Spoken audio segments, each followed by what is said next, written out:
Hi everybody, my name is Aaron. And I'm Nayomi. This is Heard It Now. Today we got XXXTENTACION and his album 17, recommended by way too many people to credit. So shout out to everybody who made this happen. Yeah, there's a lot of people. You guys know who you are. Yeah, I mean there's tons of you that have requested this from the beginning. So like this video if you recommended it. Yeah, definitely, because you made it happen, alright? We're gonna go and just push play and get right into it. The first track is The Explanation. 17 is a number tattooed on the right side of my head. My own personal number. Here is my pain and thoughts put into words. I put my all into this in hopes that it will help cure or at least numb your depression. I love you. Thank you for listening. Enjoy. That was sweet. I feel like he does this, right? He did this on the Question Mark album that we listened to. That's just a quick little intro to be like, hey, this is who I am. That's cool. I mean, again, we're just gonna jump right into the next track and see what, on the music side of things, what he has going on. So the next track is Jocelyn Flores. I know you so well. I'm in pain, wanna put 10 shots in my brain. I've been tripping, but some things can't change. So it's all the same time, Montaigne. Put you just in bag, get a phone call. Girl that you fuck with, killer so pessimistic. All wanna see me with no pot to piss in. But niggas been inside about the grave I'm digging. Have a conversation about my hate decisions. Fucking sickening. At the same time, memories surface through the grapevine. But my uncle playing with a slip knot.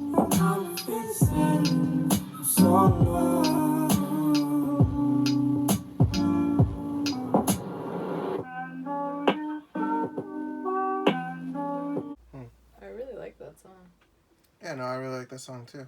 I thought it was actually a really catchy song. It was genuinely a good song. I thought the background vocals were really cool. He's done this before. Well, actually, since this album was before Question Mark, I guess technically this would predate Question Mark. He has a liking to putting these lo-fi vocals in the back. Again, like I said in the previous review, like a 1920s radio at a distance. That kind of woozy, lo-fi, softly sung melody in the background while there's an acoustic instrumentation going on. And it's kind of low-tempo melodies. No, I really dig that kind of thing. There's a Grizzly Bear album called Yellow House that is kind of plays on a lot of those sounds, a lot of those melodies that I'm really into. So, yeah, no, I'm really into that. It was a really good song. It's probably one of my favorites of his that I've heard ever. Yeah. Next song is Depression and Obsession. Depression and obsession don't mix. I hate inside and out. I must Hollywood motels, hell, I think I'm just obsessed with you. That wasn't my favorite.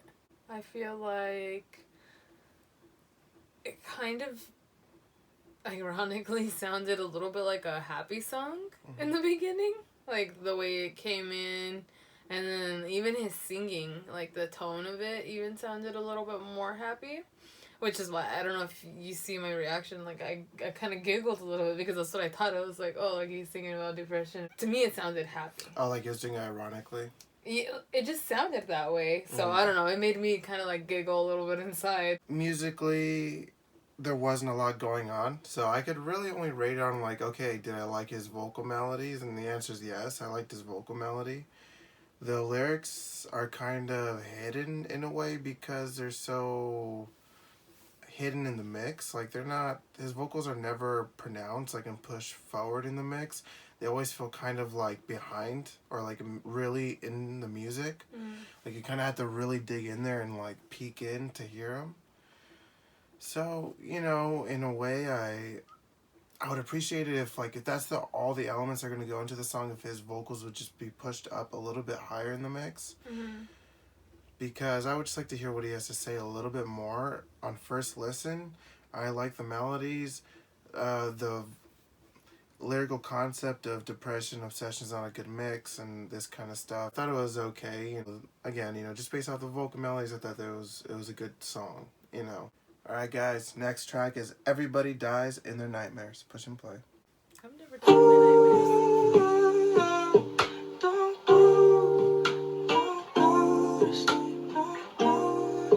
Tell the feeling like I'm trapped in my damn mind. Tell the feeling like I'm rapping a damn line. Tell the feeling like my life is a damn game. Nigga really wanna die in the nighttime. Change hoes like clothes, I can get attached. Cause these hoes five sodas like lit matches. I've been feeling really lost, looking all attachments. I don't really go outside cause I hate traffic. I don't wanna go outside, get caught in traffic. Like his messaging here. Feels the same way. Tell the feeling like I'm trapped in my damn mind. Tell the feeling like I'm rapping a damn lie. Tell the feeling like my life is a damn game. Nigga really wanna die in the nighttime. Nigga really wanna die in the nighttime. Nigga really wanna die in the nighttime. I really enjoyed that one. Yeah, that was a pretty good song. Really short, again, makes you wanting more. Yeah, I mean, that's what people say, right? I would have liked to see that, further developed. It was something I was enjoying for sure. Mm-hmm. I thought the melodies were catchy, or the verses were there, I guess. I think maybe what I was missing was a chorus or something like that, like something to really bring it home. But it was a good song, Again, one of his better ones. Overall, I would say this album, at least within these first couple tracks, I probably am enjoying it more than I did the album ? Really? Mm-hmm. Up next, Revenge. My favorite.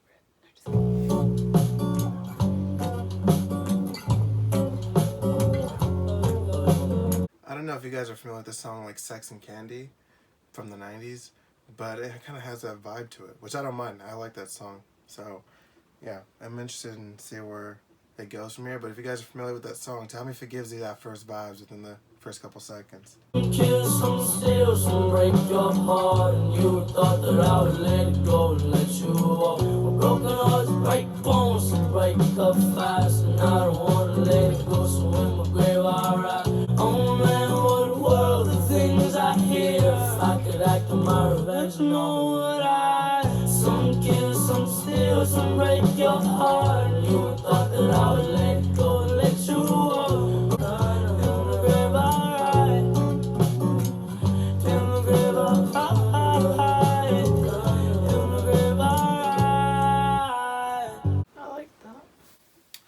That was a pretty good song. I would say I liked it. I didn't love it. He when he does this, and he did this on ? There's certain songs where it's just like, damn, dude, you're playing that game where all of a sudden my mind wants to go like, where have I heard this before? Like the melodies, like especially his vocal melody. The alarm bells start ringing in my head, trying to figure out where have I heard this before. And he does that maybe more than most artists, especially because these songs are really short. But overall, I liked it, like for what it was. I really enjoyed the song, the melodies, the lyrics weren't bad. He actually, as a lyricist, he doesn't ever sound like uncomfortable. He sounds pretty confident, whether it's within his melodies or his flow, and that honestly starts with the pen and the pad and when you start writing. If you look at the cover, obviously he's very prone to writing his thoughts on paper. I gotta give him credit. He at least comes through with kind of assurance that it makes it easier for me as a listener to at least feel like he has an idea as to where he wants to go. But the short songs also kind of deviate against that kind of thinking. Like immediately once you feel like, okay, you're comfortable, he's gonna take you for this ride, it's like all of a sudden he just stops the train. Yeah, I definitely felt that way. More in the last album that we listened to, ? To me, that felt more like incomplete thoughts. Like I was like, oh, this really sounds like he wanted to do more with it, and like he really could have done more with it. These to me sound more like finished songs. Yeah, I would definitely agree so far. Yeah, I like it. I like it a lot more. Like you said, you can appreciate it a little bit more than ? I agree with you. Yeah, on for that. sure. Up next, Save Me.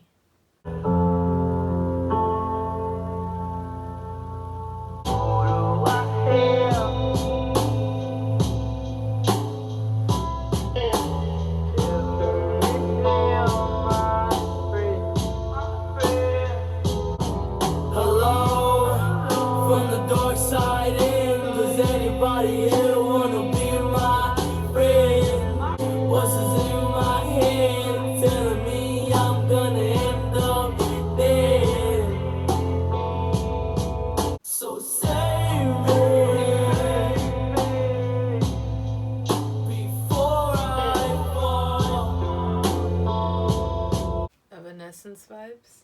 Okay. Just a little bit. I didn't listen to much Evanescence, so you got to school me. I don't know. Maybe I'm tripping, but I don't know why I'm getting like Evanescence vibes on this one. Yeah, I mean that seems. I mean, based off of a few interviews I've seen, only a few. Mm-hmm. I'm telling you, only a few.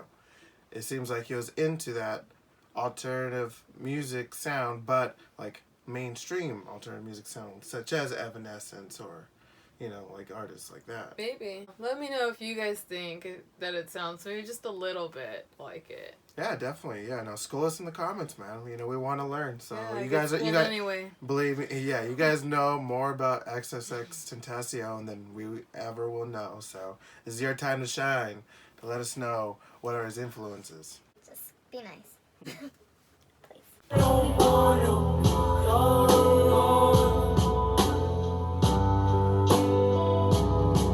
So save me.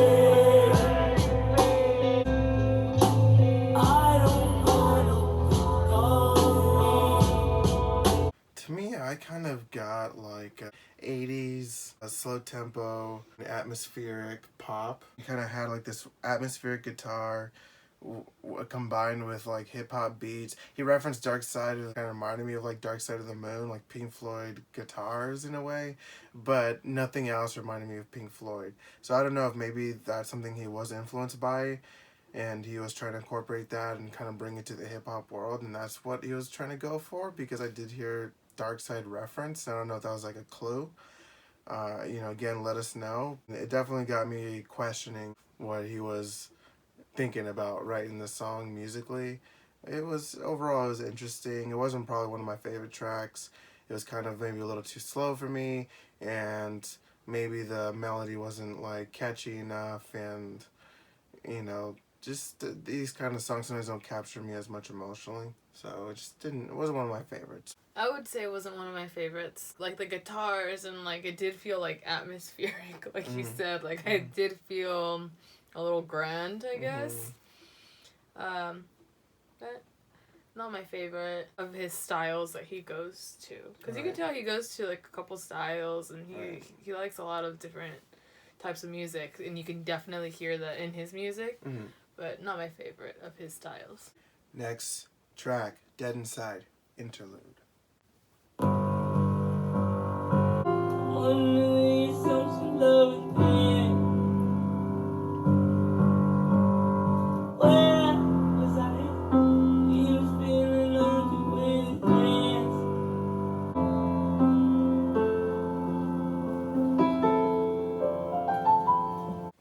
Okay.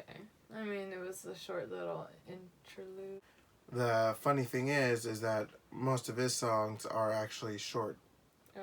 So kind of the effect of actually having a short little snippet to try to change the mood or try to say like this is a different part of the album, you know, or whatever you're trying to do with the interlude, kind of doesn't really make so much sense when all your other songs are about a minute and change, 2 minutes. So yeah, no, interludes in this case is pretty interesting. I like the little piano at the end. Yeah, the instrumentation was nice and then neat. Overall, the song didn't go anywhere, right? It just kind of stayed in its place. So you know, I don't really think there's too many words, you know, either I or Naomi can really come up with to really describe how we feel about the song. I would say just kind of like lukewarm because it didn't really do anything. So for me personally. Right. So we're just going to go ahead and move on to the next track.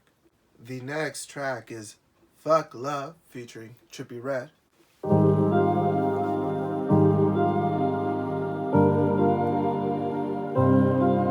Baby, I need you in my life. Please, baby, don't go switch his eyes. I swear this is where you reside. Yeah, I'm nauseous, I'm dying. Lost it, riots, gunfire inside my head. Please, baby, don't go switch his eyes, yeah.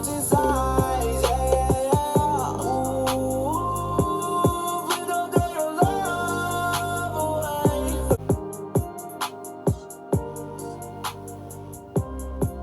So I could definitely definitely see this song being one of the more well-produced songs on the album. Okay.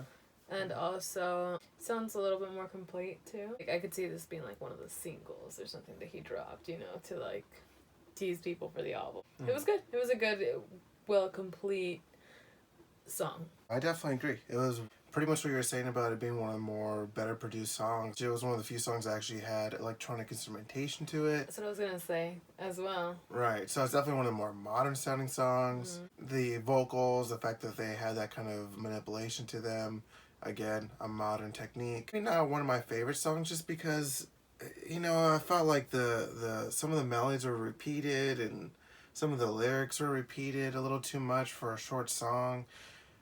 I don't know, you know, it just maybe wasn't jiving with me too much.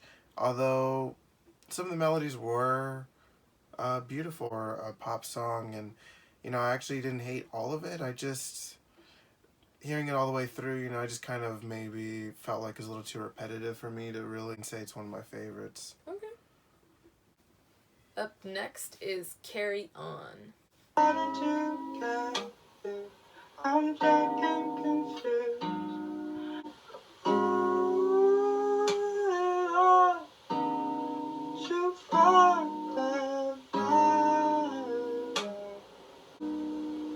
Trapped in the concept, falsely accused, was used, and misled, bitch, I'm hoping you fucking rest in peace. Now the fact that I'm alone is fucking comforting, and I can't seem to shake this fucking feeling in my cold shoulder, heartbroken, misspoken. I'm cut open the fingers and on my stab wounds. And if she could, she'd probably dance on my grave inside my head. I see your face, I fucking hate that I love you still. Carry on, life flights, so just carry on. With this pain inside of my chest, got no choice but to carry on. Carry on, life flights, so just carry on. With this pain inside of my chest, got no choice but to carry on. I'm drunk and confused. I tried to be patient with you. That was kind of beautiful. I really liked that song a lot. I like when he did that, like, muzzled sound. Like, that old sound. Right, that we were describing earlier in Jocelyn Flores. He did that on the album Question Mark as well. Instead of using electronic instrumentation, he used someone's voice.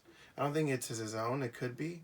And maybe someone in the comments can let us know. Oh, y'all will let us know. Yeah. I thought it was. Yeah, maybe to it me is. It did. To me it sounded a little bit like his voice, but I could be totally wrong. Really enjoy when he goes that route. It actually comes off sounding really nice. This is probably a pretty good collection of those types of songs. So far the melodies in this album have been expressed beautifully. There's a lot of beautiful melodies in this album. There are really short songs at the end of the day, so you can only take so much out of them. But, you know, that song was, again, another showcase of this dude having an ability to put together really beautiful pop melodies. Up next, Orlando.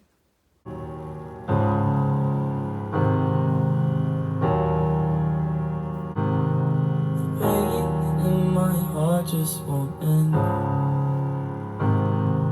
The words that I find just don't seem to convey. So nobody wants death, cause nobody wants life to end.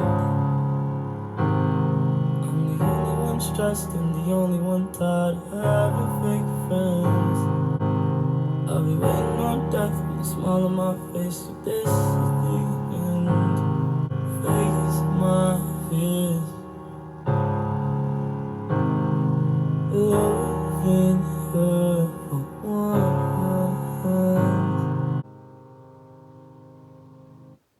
That was okay. I didn't hate that song. I didn't love it either, though.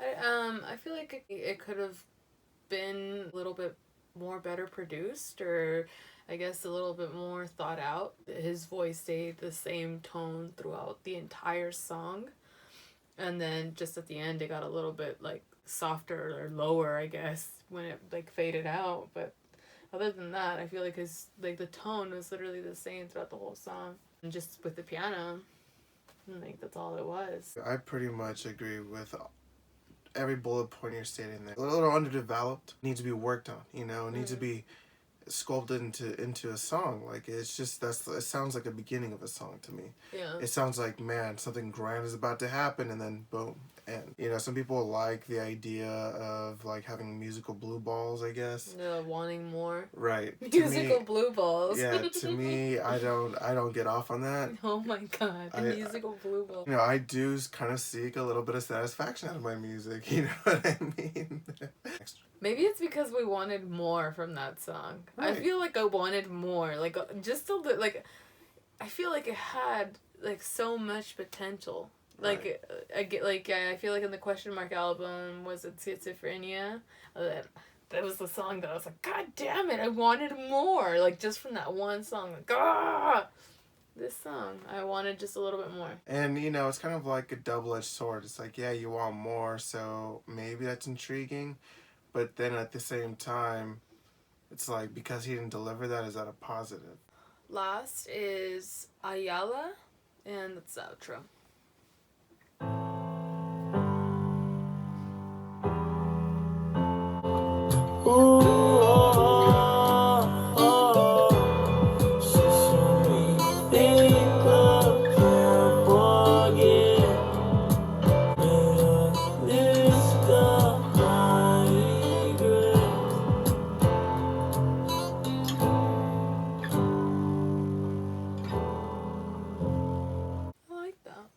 Appreciate that the dude put in real instruments throughout his entire album. That's something that you don't get a lot from rappers, I feel like. You can hear the guitar and a lot of it, and then a lot of the piano. Yeah, the piano, there's not a lot of, like, manipulation to the piano sounds. I don't know, it could have actually been actual piano, but even if it wasn't, he decided not to use a lot of effects on top of the piano, and it's more of a natural piano-sounding effect. No, that's a good point. Yeah, no, he definitely involved a lot of mixtures between acoustic guitar and a lot of electronic, traditional hip-hop drums, along with this kind of, like, acoustic instrumentation you'd imagine in, like, lo-fi bedroom pop, more ballad sides of those type of alternative bands that he was into. He was definitely into the mixing of both those worlds, and I'm really into that. So yeah, no, definitely credit to that, and good job on pointing that out, because that's definitely a part of his music that I also really enjoy. What I have to say about that song as an outro, it was actually a really good outro. The instrumentation on it, I thought the beat was actually really pop friendly. Like, I could actually imagine that beat like a pop star doing something really big with that beat. Like, that beat was kind of fire, man, actually. Like, I actually could hear a huge pop song. Maybe not one I'd actually like and enjoy myself. Like, I'd probably be in the laundromat, like, annoyed, like, having to listen to it. But I'm telling you, that had potential to be huge. Like, I can hear the hugeness in it, though. He had an ear for pop melody.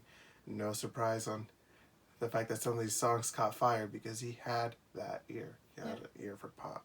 Alright, guys, this is Final Thoughts, where we give our highlights and give this album a rating for our first listen. So, what are your favorite tracks? Jocelyn Flores, Everybody Dies in Their Nightmares, Revenge, Carry On. Like I said earlier, I really liked when he did, like, that old sound in his songs. I just wish that he gave you a little bit more. Honestly. I know you guys say that he just wanted to leave people wanting more or whatever. You know, just an extra minute would have been nice. I pretty much am going to jump on her list and just maybe add the outro, Ayala, to it. I pretty much like the same type of instrumentation effects that she's talking about the lo-fi kind of radio, 1930s radio, lo-fi vocals that he does. Like, the problems that this album suffers is what she said, underdeveloped. So we're two different people. We both came away with the same highlights, the same impressions, maybe a minute or two longer on some of these tracks, or especially where it felt like it was leading up to something but didn't deliver on that. Like, delivering on it would have been nice. I wish maybe he would have done that. Maybe would have spent a little bit more time just workshopping some of these songs. So if you had to give it a out of 10 for a first lesson, what would you give it? I would give it a 7. Okay. I'm going to give it a 6.8 out of 10. It doesn't get like one of these higher scores from me, but I did really enjoy it. And so, you know, I feel like a 6.8, it's a respectable 6.8. You know, the dude had a lot of potential, a lot of ideas. I would have hoped maybe workshop them a little bit more and expand on them more and give us fuller songs, give us 4-minute songs, even if they meant shorter albums and less albums. So that's going to be it. Please remember to subscribe and hit that like button if you like these kinds of music reaction videos. Go to Instagram, Twitter, Facebook, and please shoot us a follow. Go down in the comments, please, and let us know what we should react to next and what you thought of this album, 17. So thanks again to everybody who recommended this album to us. Yeah, it was a good listening experience. We're going to listen to it, again, on our own time anyways, if you hadn't recommended it to us, probably at some point in our lives. So, you know, I'm glad that we got to share this with you. I'm glad that, you know, you sat through with us if you're here at the end here and really experienced this with us. Again, we really appreciate it. So that's going to be it. Bye, everybody.